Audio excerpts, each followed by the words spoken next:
Ang mga kainang binisita ni Good News Girl Bea, binubusog ang tiyan, pati na rin ang mga mata. Bukod kasi sa kanilang pagkain, bentahin nila ang kanilang mga kakaibang theme. Di na basing init ng dati ang pagtanggap mo sa paborito mong kape? Natatabangan ka na ba sa parati mong ino-order? Ang dating #1 mong merienda, hindi na ba panalo sa iyong panlasa? Kung bored na kayo sa kinakain nyo, pati na rin sa kinakainan nyo, hatid namin itong solusyon. Sa ating next trip, hindi lang ang inyong mga tummies ang mabubusog, kundi pati na rin ang inyong mga mata. Dahil ang mga restaurants at cafe na ating pupuntahan, ang theme far from the usual. Siyempre, magbibitbit ako ng mga kaibigan. Katulad ni Misha, isang certified K-pop lover na mahilig mag-cover ng mga kanta ng mga sikat na K-pop group. Sa cafe daw na ito, ang magiging coffee experience nyo para ka nang nasa Seoul, Korea. Dinala namin si Misha sa cafe na ito sa Ortigas. Punong-puno ito ng mga vintage at K-pop items na collection mismo ng may-ari ng isang certified ding K-pop fan. Ayan, sir, bakit niyo po naisipang gumawa ng ganitong cafe? Bakit po K-pop yung naging theme? When I went to Korea, because of K-pop mostly, because I was following a boy band then, I saw rin yung cafes nila, and I liked the design, I liked the feel. Kaya when we went back here, I thought, why not put up a coffee house that marries design and K-pop at the same time? Pati ang mga barista at crew daw dito, aba, with a touch of K-pop din. At syempre pa, hindi papahuli ang kanilang menu dahil ang mga bida dito, isang very Korean drink, ang Purple Potato Latte. Extra special ang kanilang latte dahil pwede pa raw ipapersonalize ang latte art nito. Depende sa gustong design ng customer. Ayan, ito yung specialty nila dito na Purple Potato Latte at tuturuan ako ni Kuya mag basic latte art. Madali lang daw ito, pag-etching ang basic nito sa kung saan simple lines ang pagguhit sa makapal at pinong foam ng bubbles. Sa bawat guhit, kailangan daw punasan ng toothpick para di masira ang design. Mas creative, mas bongga. Hindi masyadong matamis. Tapos hindi rin ganun ka malasa yung kape. So, unusual yung lasa. At syempre, pina-experience din namin ito kay Misha. Para siyang hazelnut na may mocha, na may chocolate. Ang sarap-sarap niya. Basta. Pero hindi lang daw sa kape nag-enjoy itong si Misha. Pagpasok ko dito, para akong nasa Korea. Ang ganda ng mga decorations, mga chairs, yung mga ginagamit na lang pang decors.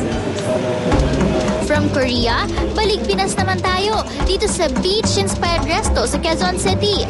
Isinama namin dito si Hana, isang beach lover. Higit sa 50 beaches na raw ang napuntahan niya rito sa bansa at hindi bababa sa 10 abroad. Feel na agad ang summer sa unang tapak pa lang sa loob ng restaurant.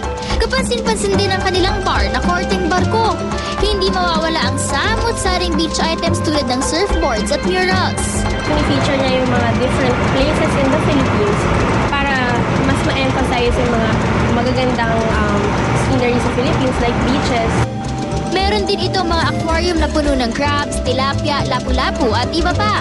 At ang napili ni Hana, ang fresh na hito. Pagkatapos na ng kaunting paghihintay, ready to eat na ito.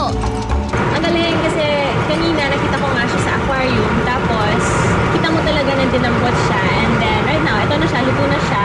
Pero bukod sa fresh seafood, bida rin dito ang budol fight kung saan ang kanin at ulam nakalagay sa banana leaf at ini-enjoy kainin ng nakakamay. Meron silang 15 varieties nito na ipinangalan sa iba't ibang mga beach. Merong Boracay's Fest, Dagupan's Pride na binibidahan ng bangus, Palawan Shores na may lalagyang hugis bangka, at ang Tali Beach kung saan nakabitin ang mga ulam. Siyempre, mas masarap ang kain kung nakakamay. Hollywood baka nyo! Hindi nyo na kailangan mag-ibang bansa dahil dito sa restaurant cafe na ito, para ka nang nag-Hollywood. And to join us in our last trip, nandyan si Ruben, isang movie buff. Sa labas pa lang, feeling naglalakad ka na sa Hollywood. At pagpasok, sasalubungin ka ng iba't ibang sikat na Hollywood characters tulad nila Batman at Spider-Man. At take note, libreng-libre ang magpa-picture. Puno rin ito ng sari-saring Hollywood memorabilia, life-size statues at TV screens. Nabuo siya ng owner dahil masyado siyang movie lover and inspired siya ng Disneyland because they want to bring the Disneyland here at the Philippines para maka-accommodate na Filipino people sa murang halaga. Ipinagmamalaki rin nila ang mga pagkaing ipinangalan sa Hollywood films tulad ng Spider-Man Nachos, Armageddon Rice Bowl, Rocky Sandwich at Alien Burger. Open din ang kanilang Dino Buffet na nagpapalit ng theme every 3 months. Ngayon, tampok nila ang American food. Hindi ka lang mabubusog sa pagkain kundi pati na rin sa mga performance. Simula 7 p.m., mapapanood ang mga dance number, musical play at live band. Nung pumasok ako dito, naalala ko lahat ng mga movies na napanood ko. And then, hindi lang yung tiyan mo mabubusog, pati mata mo, dahil sa mga entertainment at characters na napanood ko dito. Sa mga themed restaurants na ito, siguradong hindi na magiging boring ang inyong dining. Pili na ng swak sa inyong panlasa. Sa panahon ngayon, kailangan bawat pagkakataon sulit. Dapat hindi lang ating mga